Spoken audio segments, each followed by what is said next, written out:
Alright lads, welcome to another video. I have some nice gameplay going on in the background. It was just me playing some late night, kind of just, I guess, practicing against some bots. And I discovered this M16 class earlier that day, to be honest, and I was just fine-tuning it, making sure it was good for a video. And this is my final result. So I've put in a lot of hours into getting this class. So I'm gonna give it to you. For the scope, I've got the mill stop reflex. I'll throw up a screenshot now. Doesn't really do anything positive and it has no negatives. It just gives you a nice sight, if you get me. So that's I'm using, by the way, I'm using the perk. I think it's called the gunfighter perk, where you get the extra 8 attachments. I'm not sure though. I'm a bit of a noob, I don't really pay attention to details like that. But anyway, nonetheless, I pay attention when it comes to these guns. For the muzzle, I'm going to be using the flashguard 5.56. This just basically gives us plus 90% muzzle flash concealment. The only reason why I'm not going with the 100% muzzle flash concealment is because really you don't need it. There's plenty of breakdown videos going around recently of why you don't need it. Because 90%, it basically means like someone has to be on the other side of the wall. They have to be within a 10% range of you. So, you know, it's hard to explain. Like, I don't want to make this video super long explaining it, but trust me, just you take my word, you can hear it in my voice, I'm not bullshitting you around. Use it. Use it with most of your guns, you'll notice it. People don't really see it, and you don't have any consequences with it. There's no disadvantages, it doesn't slow your gun down or anything. Then for the barrel, using the 15.9-inch strike team, which gives us 14% damage and a plus 14% fire rate, so that's pretty good, trust me. Now the cons with this are that you lose 25% effective damage range and 10% idle sway. The idle sway isn't really important because we're playing multiplayer, so it's mostly going to be close range. If you're going to use it in Warzone and stuff like that, it might be a little bit of a problem, but it's nothing that you can't handle. You can see in the background, man, there's literally nothing. There's nothing happening that's causing me any negative impact. The 25% effective damage range, you don't really notice it because you have also, you can see in the screenshot that you have plus 14% damage.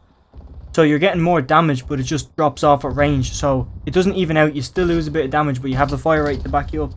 It evens out, okay? Bit of a loss, but you get that 14% damage and the fire rate is so worth it. And we can probably get that effective damage range back with a later attachment. I'm not sure. We'll see. So moving on to the body, we have the SOF targeting designator, which gives us plus 60% reveal distance. Basically, you can use that or the one that gives you 20% reveal distance when you're hip firing. That one gives it to you when you're ADS. That's just for personal preference, whatever you want. We're just kind of throwing it in there to get an extra bonus to take up the slot. But if you want, I'm pretty sure there's one for hip fire if you want to use that. Like, you can see the hip fire on my one's pretty bad, but I've built it kind of for my kind of a playstyle. I don't like hip firing with bursts. I'm not comfortable with it, so I've kind of made it so it ADS is a bit faster. It has like it's very precise. It doesn't fly all over the place, so I don't need to hip fire. So that's personal preference there, to be honest. For the underbarrel, I've got the Field Agency foregrip, which gives us 10% vertical recoil control, and then here we go, 40% horizontal recoil control. Obviously we do lose 16% shoot movement speed, but look, when you're getting 40% horizontal recoil control, horizontal, that's your left and right bounce, especially with a burst. That's the majority. You wouldn't believe me, but that's the majority reason why you miss shots, is because you shoot your first shot, it hits. The left one, it kind of goes, the next shot will kind of recoil up and diagonally to the left, so then you miss the target. Then the next one will go diagonally to the right and you miss the target.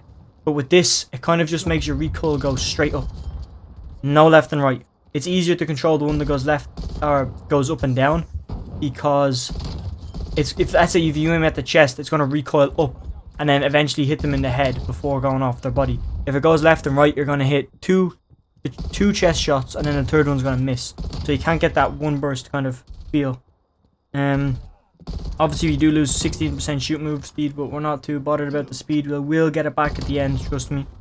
For the magazine, you can either go with the one that makes you faster, or in this case we went with a 45 round mag, which is giving us 50% magazine ammo capacity, 50% max starting ammo, 50% ammo capacity just from the get-go, so you can hold more overall. And obviously we do lose 10% reload quickness, but we are getting an extra 15 rounds, so that's a fair trade, I would say, because it's handy, especially on the map like Nuketown, where I drive into the spawns and go up the left or right of the map and just hold the spawns. You would want to have a lot of ammo because they're going to keep respawning and stuff, so I'm very aggressive in that way. That's why I'm going with the extended mag over the fast mag. We're going with the Serpent Wrap for the handle, which is going to give us 25% aim down sight speed. So there we go. We're getting a bit more of that time back, that speed that we need. Obviously, we do lose 10% sprint to fire time. So we get the aim down sight time back, so it aims faster. But it can't shoot as fast. Like, so when we stop sprinting, you can't shoot it as fast. Watch what we do with the next attachment. I'm just going to quickly skim onto it. We're going to run the stock. We're going to run a radar pad, which is going to give us 30% sprint to fire, plus 40% aim walk movement speed. That's what we needed from earlier. We do lose sprint walk speed, but we don't need that. Sprint aim speed or something like that it was called, but we don't need that. Trust me, with this build you don't need it. So as I was saying, the radar stock is going to give us 30% sprint to fire speed, which is pretty good because with the last attachment we lost 10% sprint to fire speed, so that gives us a 20% positive. Then we have a 40% aim walk movement speed. Like I said, that's good to have, but it's not important. And then we do lose 30% hip fire speed, but like I said before, I haven't built this for hip fire. I've built it to be fast and accurate with no recoil. And if that's what you're looking for, the one con you're going to get is basically not having hip fire. But you just see me there, look, I killed Siobhan hip fire, no problems with me. But you know, look how fast and accurate this thing is. It's a monster. You can see in the gameplay, like I don't even need to highlight it. It's just a machine of a gun. Definitely is going to be top 5. I think it actually did get nerfed already, but top 5 guns even after the nerf. It's so overpowered. This is after the nerf if it did get nerfed, because you can tell with the map it being Christmas and stuff.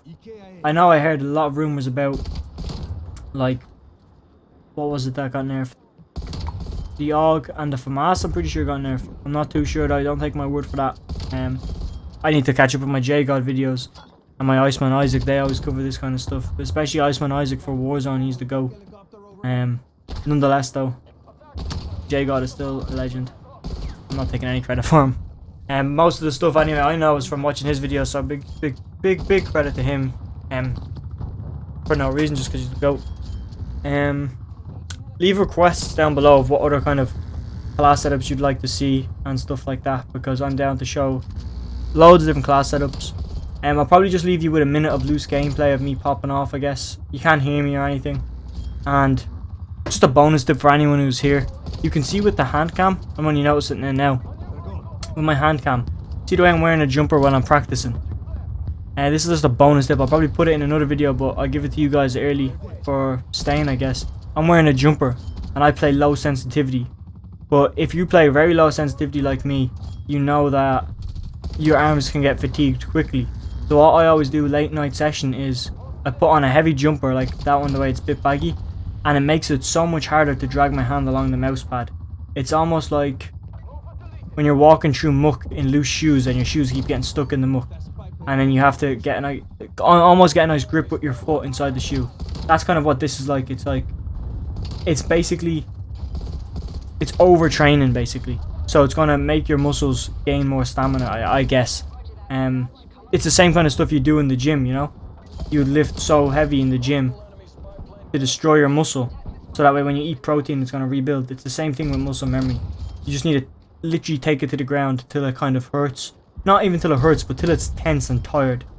If it hurts, you know, don't take my advice, but if it hurts, I usually keep going, but it's up to you if you want to keep going.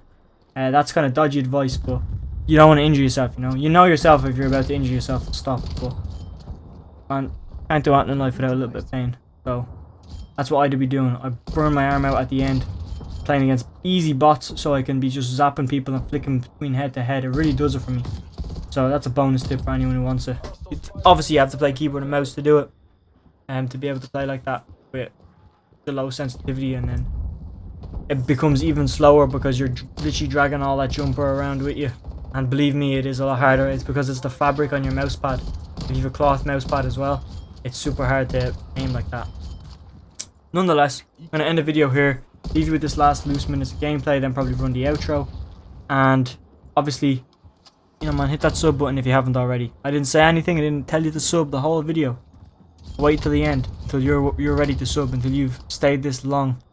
Like, you know, if you stayed this long and you want to sub, probably should. That's all I'm gonna say. I'm not gonna force you to sub. Just letting you know. I'll let you see the last bit of the kill cam, and I'm gonna run the outro. Have a great day. Like, subscribe, comment, all that good stuff.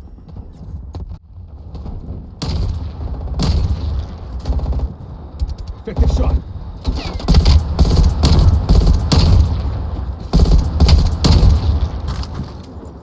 Drop them.